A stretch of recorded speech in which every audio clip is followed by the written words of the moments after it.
Fálam. Tro bhían Na Gaelic.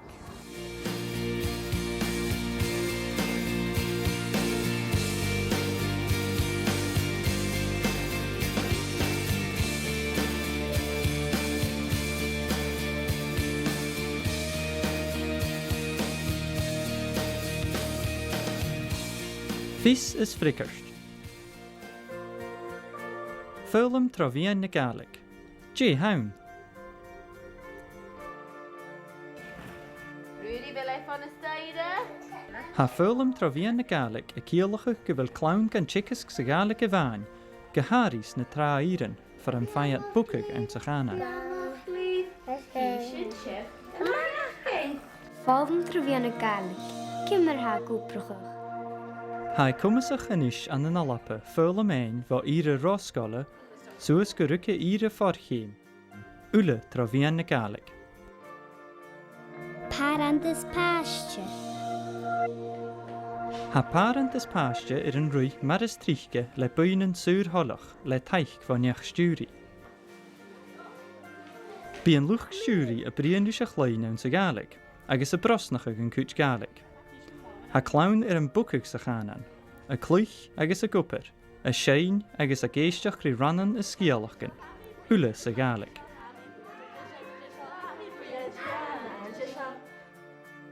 Králachan. Ha králeken an rui le parenten le teich van neach stúri. Farnachel skolarig sa skire, bí at uren na tavan Fulham do clown us 3 gocoig. Scoládig. Specie i wachain wat ham ik kies geli.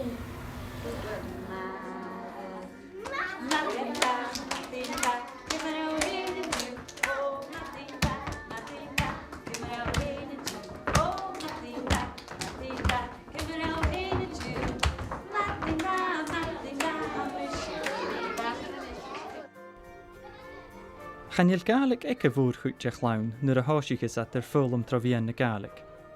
Ach je wat boekig se gaan in aan se grauwleken, agus zijn skolarig mus tjeetjet gan wunskol. As je een tullig boekie aan een klasse hun se ga, bi je voorgoed jishal zijn tausachig levige skrivig björle aan een klasse 3 na klasse keer. Is much go trína bin, ha mi tafliúna diach agus tí mi dos go scola bhac.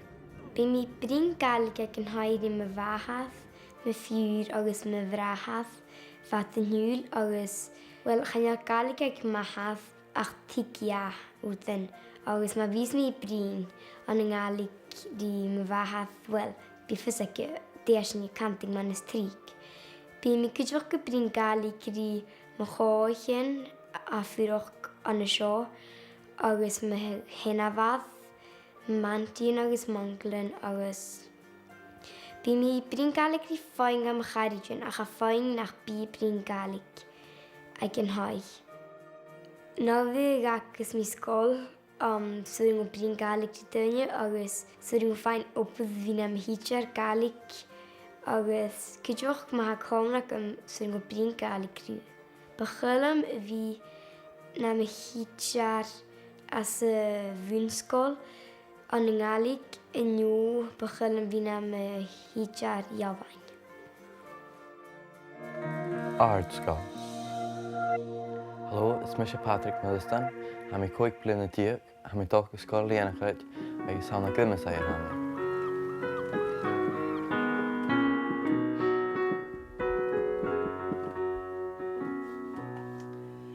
Now we need a march. Wel, ga je zo gewoon een school aan de school gaat en dan is je toe. Eigenlijk ga je terug in de Gaelic, klasse hun, klasse schach. Eigenlijk weet je, in Gaelic wat nu hoe je zijn. Nu ga je school leren uit. Ze hier tegen staan leren, was je niet eno ne kusper social te echt drie kringen alles, eigenlijk nooit alles terug in de Gaelic. Har ik geboren een teacher in Gaelic, eigenlijk zwaar stuurke aan de Gaelic. Hoort beweging in je, dan kunnen zij het op de Gaelic. Eigenlijk hamaas, kunnen zij begin je op de Gaelic, wat nu hoe je. Bij mijn waarheid, hij het is een Gaelic, hij haast games ook.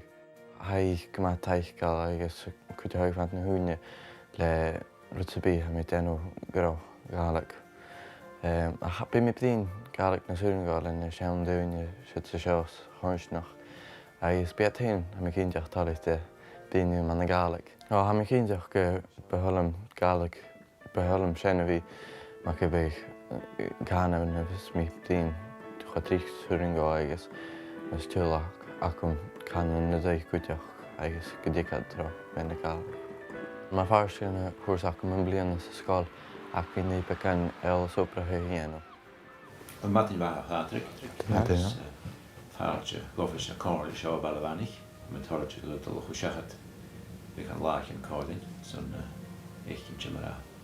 Goch o byd y corn i sio. Cos o'n y hyw hwy siosiach ag sy'n fi hyle. Wel, diolch mae'r hwrs mi as y lichter sy'n fan mi yw'n eich gen nid yfyr rwtyn ha gorn i dianw agos nid yfyr obrichen a hec dyniad o y mach sy'n hwyrsnach agos na hat y cetydd mwys yn osnach.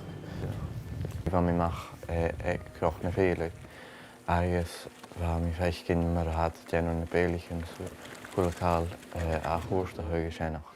Ha alles dar mach go cwman cael y do agos a mi hyndiach gyfela is mi sio chwyd gan i dynia a fi blin gaelig.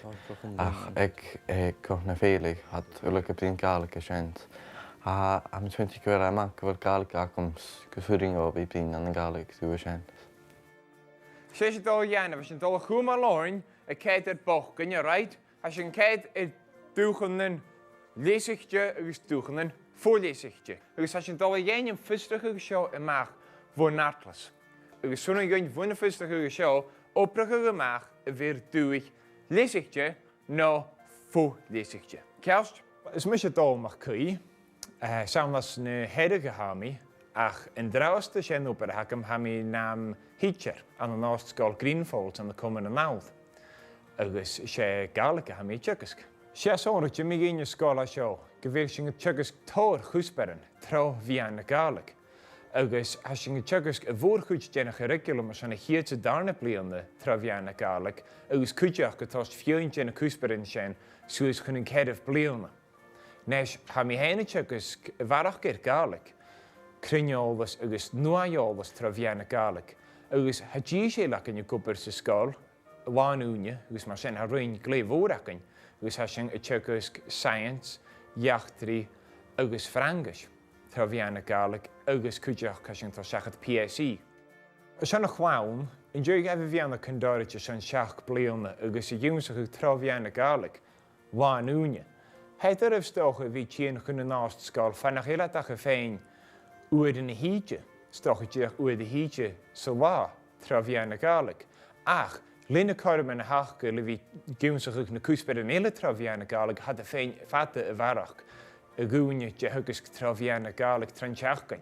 Agus mar sen, hen a fwrnach y son y chan yn achga, he cwydioch na fwrnach siach na chil y fwr cwydioch y fein gaelig y stwy. Agus siach gyfeilad chw og, chanile, dyrf gaif y fi, y gywnsach y fyddiadach ys a sio, agus he chiawst chw ffwrdysta, sydd hai y fi dolstiach gan y chlas fiolfa, agus y gywnsach ych na ffachga dŵr a sio. Agus a sen y tost y gaelig achga ddyrst, agus hen a fwrnach fwrgaif. Skolaren a ha dol trafian y gaelig am y sgol a sio, ha mi y feichgyn y fysniach gahachga. Ha misniach gahachga tyf y mwy rwy'n tjygysg, tyf y stwy y rwy'n tjygysg. Agus, ha mis y smwyniach gyfeil barach misniach gahachga y farach gyr skolaren eile. Am y sgol, skolaren nach eil yn ywnsach trafian y gaelig. Cyrsanna fi ystyn y tyg ffilm Torfian y Gaelig. Somebody once said to me about Gaelic medium education, to have the offer of that here is like 100% extra free. To get Gaelic and to have it offered to you as part of the school system is more than a bonus. It really is. Ha Alistair Cainbal is event sy'r a Jane y ffwrach sy'n nilen sgianach. Ha le chéile filante agus sé Gaelic canan yn dachi. Ha Eva clas a hwn agus ha Patrick sy'n scolari. Ban díseach in féach an go bíige cútarmach go nniúsaige éhs Patrick muna galig agus muna chútar sa dúlachas agus na hádain sa jaachtrií agus na scíalachgan sa thuúla níle agus hat de féin sinna sa sscoil, hat de féin ceála sa sscoil, hat de féin clasaí níile fiúsúalainn ha mis muinethe agus PE is ile. Bha sin na ferach an gorá cutamach go nniúsaigh chanan tíach an gháan héin ach rútaheid cool a chanan na rútan hat de féin is a choirsnach na scialach gan is gachníile. Ha Crisel Bain le Gaelic fa hús agus a céile Jack a arcif a ha giúsach a Gaelic an trúr chlunne a chuir trafölum travían na Gaelic an Lewis. Mar a ha le fölum travían na Gaelic hatad a bharachgad filantas ach fasinach cohiú Súra gaibh scríbeh agus léibeh as an áchánan a chanin cohiúnan agus am falchan gur bónach fóra sin gaibh. Bunny a maiad a laica nich gile vinchel do gúhich nam Bascach san Spáin, ha hén sa céile dál ag a bhfuil buntanas le colasa agus an cerir chlunne achcha a fudach an an Dunéitin. It will give them a very enriching experience of a language that is not just a language, it's a language that comes attached to a culture. If you send your children through Gaelic medium education, they are going to have just a normal schooling like everybody else, and they are going to learn what everybody else learns, but they are going to have a plus. And it's something that you can give them now, but that you won't be able to give them later. And they can learn it as an adult, but they won't have the same experience as they will have now. Jane buanach gynna ham. Clown na ha da chananach. Hain as asa a bhí tukal canan na nile. Jolas dúlchas ile. Clown a ha Jane bh cheastcha mahan an cúspar an ile, mar a Jane na siar. Ha fia na siawn nach cúme a bheorlach geras. Ha Gaelic fémal an na rugsit a gríochgan. Déanais fan bh lániu. Oedden wou het kind doen nog, dan was je een vier zo'n reason ac in Janu. Ach, waar maanden was je het Jan Innovation, agus a shy a sportgeleid waar fisker ac in lee. Man, fun die. Go seo na huadú seo? Ga mi seo zo'n leem fatte long jump. Oh, margaríad a cofhór. Channe le do a chaáð, beth cael cohiú. Agus am cúideach go bhfalchan hanna raimsa chéana sealtain gil clán hat dul trafol am Gaelic i Giannu glirich na siar na cohiú I cheastcha má rí féin hat dul tro ddíoch trafol am beala. Language is at the core of people's being. That notion of having a second language means that your understanding of language generally is so much better. And the fact that he has got two languages and that one of them is part of his cultural inheritance in the place where he lives, it is hugely important. Yn féim Gaelic a bhís an tealach. Chanéim. Ha fölum travían na Gaelic imimechi do chlawn le Gaelic agus do chlawn ag nachil Gaelic. Donald, he was brought up with English in the house, and he speaks English to the children.